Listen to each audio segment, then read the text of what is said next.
like that picture too. I wanted to ask you about Wendell Berry, who had dedicated a book to you called Home Economics. Yeah.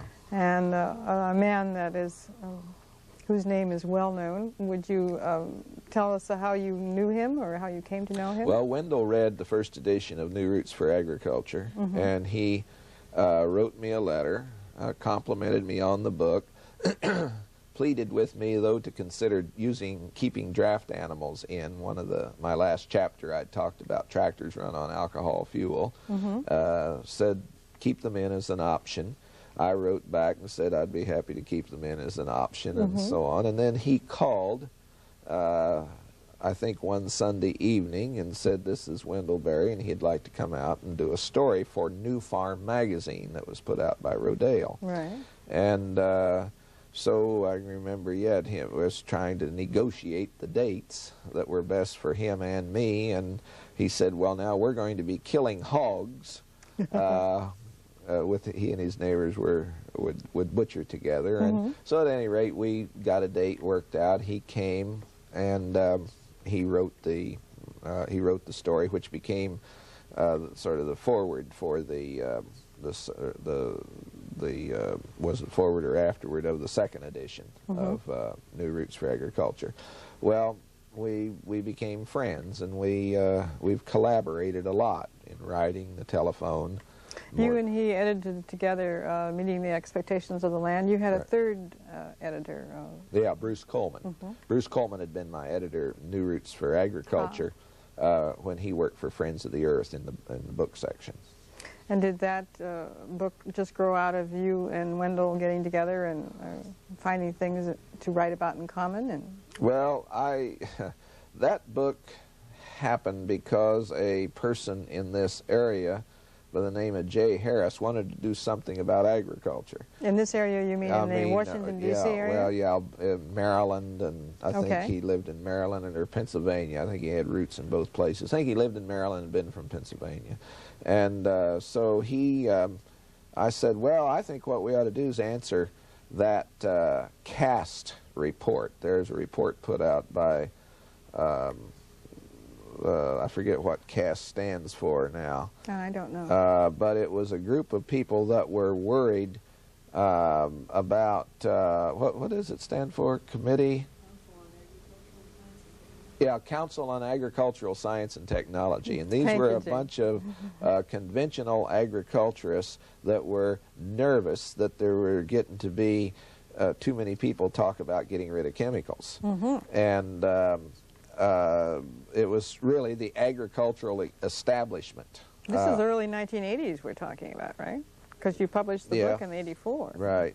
They were wringing their hands, and so I thought, well, we ought to answer that report. And so what I did, we got a bunch of, so Jay Harris gave us the money, and several of us assembled in Chicago, and we talked about putting a book together that would essentially answer that. Well, you don't control my friends that are interested in these problems and direct them rigorously, but what came out of it was this wonderful set of papers that spoke of the wholeness of agriculture rather than agribusiness, which is kind of an obscene word.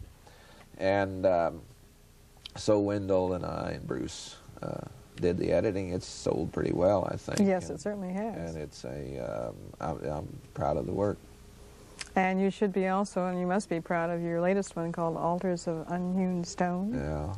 Well, that's a bunch of my essays that I had put together. And I liked in the introduction how you said, and I remember, let me just check my notes, that you wrote 11 originated out of irritation, 3 out of joy, 4 for your own clarification. Yeah. I thought that was marvelous. When you say originated out of irritation, what things particularly irritate you? Well, what we have in American agriculture, and even yet in 1990, we've got a lot of satisfied men, and I guess I have to add women, that often will begin by, I was born and raised on a farm.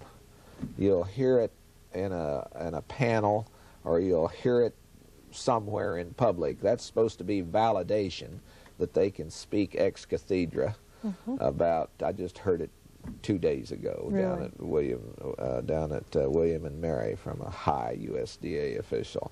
And the satisfaction, look, the Palouse has lost some years 200 tons of soil per acre.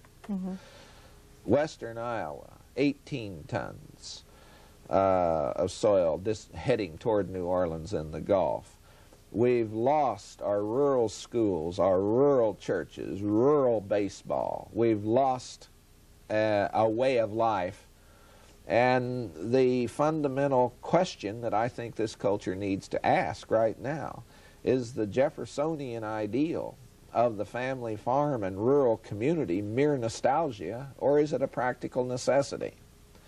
And we have people that work for the USDA that say they're not interested in saving agriculture. What they want is a food-producing system.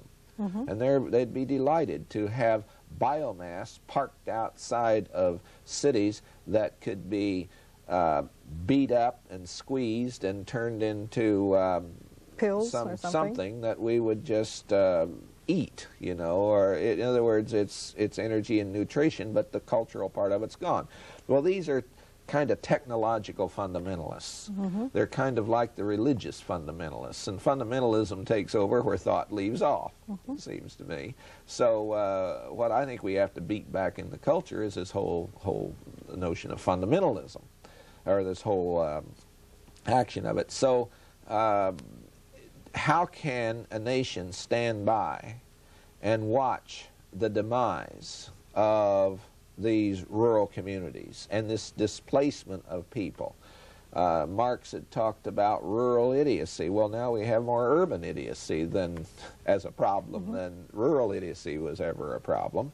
The idiocy of rural life, he called it. Well, so I also am enough of a rural chauvinist to believe that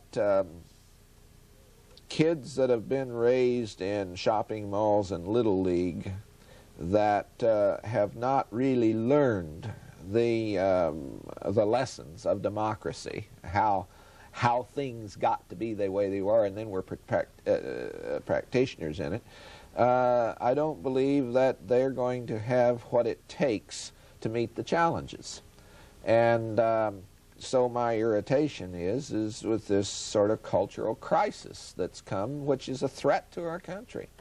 You see it stretching far beyond just the question of agriculture. Well, yes. But look, I mean, the thing about food is that it's unimportant to people until they go without it. Yes. And then it becomes the most important thing that they can think of. So this willingness on the part of one administration after another, for instance, to export food and not even think about how we're going to get the nutrients back, or to, in some cases with corn, I guess, it's 5 bushels of soil being lost per bushel of corn produced. I mean, how can anybody in the USDA or land-grant institutions be satisfied with almost anything going on in agriculture with that kind of a loss? I mean, where in the hell is our mind, our national mind on this type of thing? So my irritation that shows up in those, the ratio of irritation to delight is highly on the side of irritation in that book of reading. And yet